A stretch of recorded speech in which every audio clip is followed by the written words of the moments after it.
नमस्कार दोस्तों, जनसभा न्यूज में आपका स्वागत है। देश दुनिया की फटाफट बड़ी खबरें निकल के आ रही है। बिग ब्रेकिंग पहली बड़ी अपडेट निकल के आ रही है। सन 2024 के चुनाव को लेकर फिर से ईवीएम पर मच गया है बवाल। विपक्षी पार्टियों ने बुलाई है मीटिंग। वहीं अगली बड़ी अपडेट निकल के आ रही है। पीएम मोदी के खिलाफ लगाए गए आपत्तिजनक पोस्टर को लेकर 100 लोगों के खिलाफ FIR, 6 लोग हो चुके हैं गिरफ्तार। और वहीं अगली बड़ी खबर निकल के आ रही है।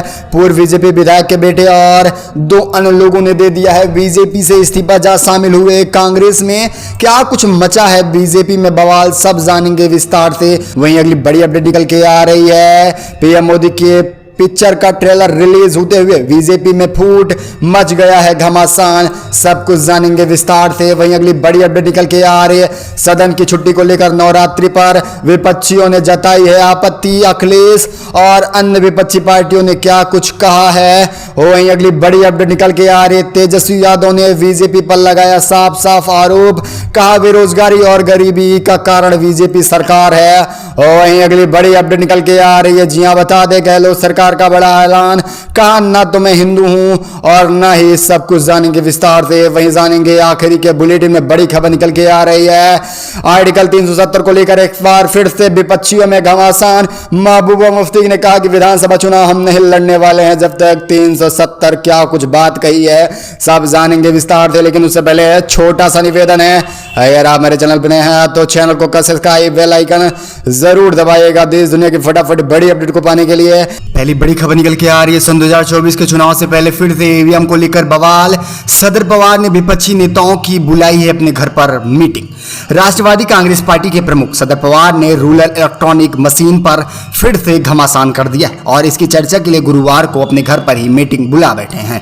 उन्होंने राज्यसभा में विपक्षी दलों को अपने घर पर आमंत्रित किया है। यह मीटिंग शाम 6 बजे होने वाली है। इसे लेकर सभी विपक्षी नेताओं को पत्र लिखा गया है। इनमें एसीपी चीफ के साथ साथ राजनीतिक दलों के नेताओं की बैठक बुलाई जा रही है। सदर पवार ने कहा कि बैठक स्वतंत्र और निष्पक्ष चुनाव कराए जाने को लेकर होगी। जी हां, बता दें सन 2024 के लोकसभा चुनाव को देखते हुए कांग्रेस इस समय सतर्क होती जा रही है और वह ईवीएम पर भी खास तौर पर ध्यान देती आ रही है। वहीं बता दें चुनाव आयोग को भेजा गया पत्र।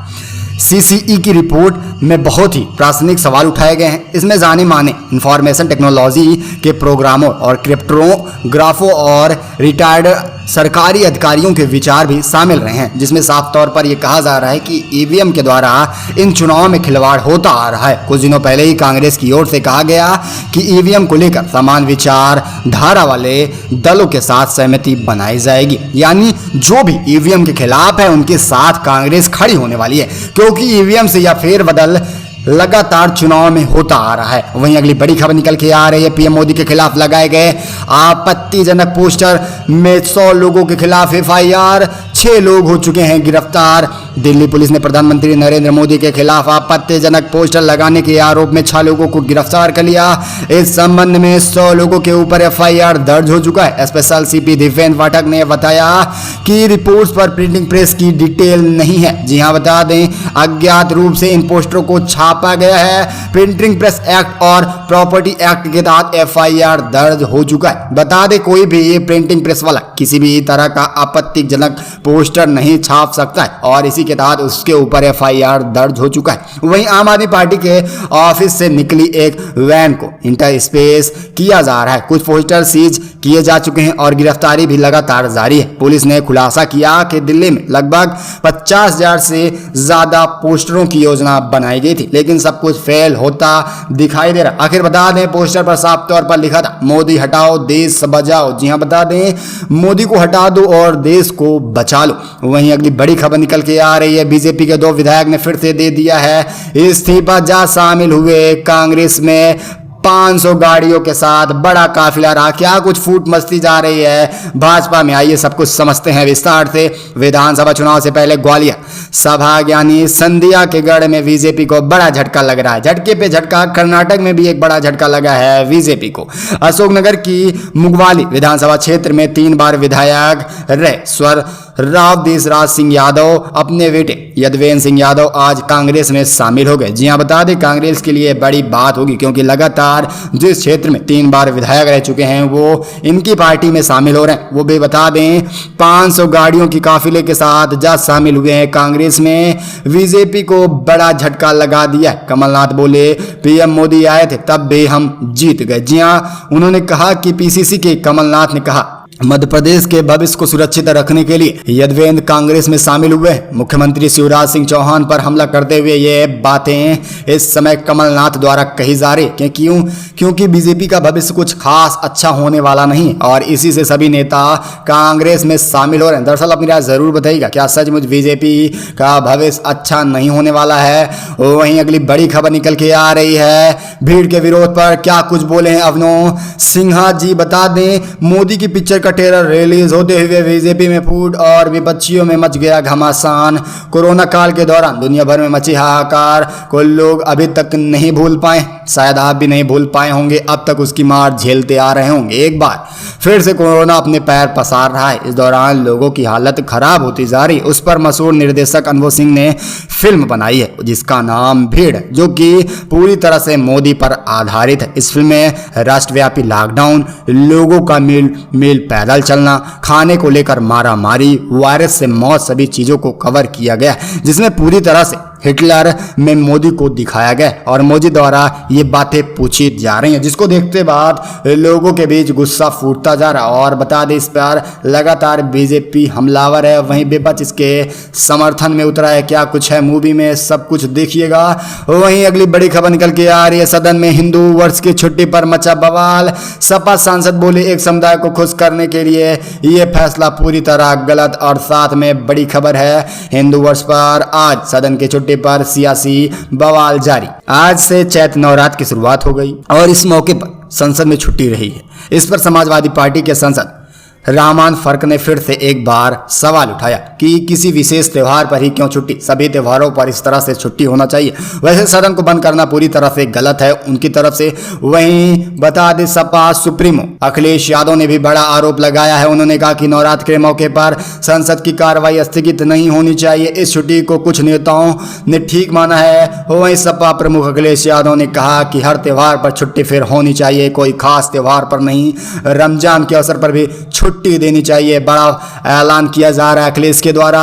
वहीं इसी के साथ अगली बड़ी खबर निकल के आ रही, मनीष सिसोदिया की लगातार मुसीबतें बढ़ती जा रही हैं। 5 अप्रैल तक रहेंगे जेल में, नहीं हो रही है याचिका खारिज। आबकारी नीति मामले में दिल्ली के पूर्व उप मुख्यमंत्री व आम आदमी पार्टी के नेता मनीष सिसोदिया की मुश्किलें बढ़ती जा रही हैं। ईडी ने 5 दिन की रिमांड खत्म होने के बाद मनीष सिसोदिया को बुधवार को दिल्ली राउज एवेन्यू कोर्ट में पेश किया। प्रवर्तक निदेशालय ने इस मामले में सिसोदिया से पूछताछ करने की रिमांड की मांग बढ़ा दी। इसको मद्देनजर रखते हुए कोर्ट ने सिसोदिया को 5 अप्रैल तक न्याय हिरासत में भेज दिया। लगातार आम आदमी पार्टी की मुसीबतें बढ़ती जा रही हैं। इसी के साथ अगली बड़ी खबर निकल के आ रही है, गहलोत सरकार का बड़ा ऐलान, मैं हिंदू नहीं हूं। क्या आपको क्या लगता है विरोधी हिंदू मुस्लिम की राजनीति करके चुनाव फिर से लड़ना चाहेंगे गहलोत सरकार? कांग्रेस फिर से अपने आप परचम लहराएगी इस बार। सीएम अशोक गहलोत ने धर्म के नाम पर सियासत को लेकर बीजेपी पर साफ साफ निशाना साधा, क्योंकि जिस तरह से लोकसभा चुनाव सामने आ रहा है उसको लेकर लगातार बीजेपी भी मुसलमानों को लेकर सक्रिय होती जा रही है और सक्रिय होने पर अब कांग्रेस की भी मुसीबतें बढ़ती रही। लेकिन अशोक गहलोत ने साफ कह दिया है कि विपक्षी सिर्फ और सिर्फ बदलाव राजनीति कर रही है, उसके खेमे में कभी मत आना। मैं हिंदू नहीं हूं। क्या आपको लगता है ये क्या है? यहाँ पर कैसे बैठे हुए हिंदू मुसलमान हो जाएंगे? आप ही बताइए। हिंदू मुस्लिम की राजनीति करके चुनाव लड़ना चाहती है बीजेपी, या बड़ा आरोप गहलोत सरकार द्वारा लगाई जा रही है बीजेपी पर। उन्होंने कहा कि ये हमें नाम क्यों बदल रहे हैं, ये समझ नहीं पा रहे, ये गाय की बात नहीं है। जब दूसरी बार सीएम था तब से देश में पहला गौ निर्देशालय खोला गया। जी बता दें, उन्होंने कहा कि मैं हिंदू और मुस्लिमों दोनों के लिए काम करता आ रहा हूं और मैं भी ना हिंदू हूं और ना ही मुसलमान। यानी वो पूरी तरह कांग्रेस इस बार भी राजस्थान में अपना परचम चमकाने वाली है। वहीं इसी के साथ अगली बड़ी खबर निकल के आ रही है, बता दे जी पीएम मोदी के खिलाफ बड़ी जंग छेड़ा जा रहा है कांग्रेस द्वारा। सन 2024 से पहले दिल्ली में मुख्यमंत्री और आम आदमी पार्टी के संयोजक अरविंद केजरीवाल ने सन 2024 के लिए कमर कस ली है। गैर भाजपाई और गैर कांग्रेसी दलों को एकजुट करने का प्रयास जारी रहा, लेकिन कुछ विफलताएं भी नजर आती दिख रही हैं। लेकिन कांग्रेस न तो पीछे हटने वाली है और न ही इस बार केजरीवाल दोनों ही भाजपाइयों का सफाया करने के लिए उतावले हैं। यह ऐलान ऐसे समय पर किया गया है जब दिल्ली में ऐसे ही नारे व पोस्टर लगाए जा रहे हैं कि मोदी को हटाओ और देश को बचाओ, और इसी के साथ यह गहमा गहमी अब आम आदमी पार्टी और भाजपा के बीच बनती जा रही है। वहीं इसी के साथ अगली बड़ी खबर निकल के आ रही है। बता दें, मैं जिससे मिलने जाता हूं सरकार उसे मुझसे छीन लेती है। आरिफ से सारस को अलग करने पर अखिलेश यादव का बड़ा बयान सामने आया है। सारस से दोस्ती की वजह से चर्चा में आए आरिफ, उनका दोस्ती छीन लिया गया। जी बता दें, एक बार फिर से वन विभाग की टीम उनके घर पहुंची और सारस को ले जा पहुंची है रायबरेली, और इसी पर फिर से अखिलेश यादव ने टिप्पणी करते हुए कसा शिकंजा। वन विभाग की टीम उप्र के राजकीय पक्षी सारस को स्वतंत्र करने के नाम पर उसको सेवा न करने से दूरियां बना रहा है, क्योंकि आरिफ जिस तरह से सेवा कर रहे थे अब उसको वो सेवा नहीं मिलने वाली है। आखिर ये बात नहीं है कि यह एक राजकीय पक्षी है, पूरी तरह यह बात है क्योंकि मैंने आरिफ से खुद मिल चुका था। अखिलेश यादव ने बड़ा बयान दिया, मैं जिससे भी मिलता हूं वो चाहे आरिफ हो या कोई अन्य नेता, सबको हिरासत में ले लिया जाता है या उनसे कुछ न कुछ छीन लिया जाता है। यह बड़ा आरोप सरकार पर लगाया जा रहा है अखिलेश यादव द्वारा। वहीं बता दे, बड़ी अपडेट निकल के आ रही है, जब तक आर्टिकल 370 बहाल नहीं होता है, महबूबा मुफ्ती ने विधानसभा चुनाव लड़ने को लेकर कही है बड़ी बातें। आइए जानते हैं क्या कुछ बातें सामने निकल के आ रही हैं। एक बार फिर से महबूबा मुफ्ती की आर्टिकल 370 को लेकर एक बड़ा बयान दिया, जिसमें उन्होंने कहा कि जब तक राज्य में आर्टिकल 370 फिर से बहाल नहीं होता वो विधानसभा चुनाव नहीं लड़ने वाली। उनका कहना है कि विधायक पद की शपथ ली थी तो उस वक्त राज्य में 2 संविधान थे और अब इस सबको एक कर दिया है। इसी सबको देखते हुए उन्होंने साफ साफ तौर पर कह दिया है कि जब तक आर्टिकल 370 नहीं हटाया जाता है तब तक मैं विधानसभा चुनाव नहीं लड़ने वाली हूं।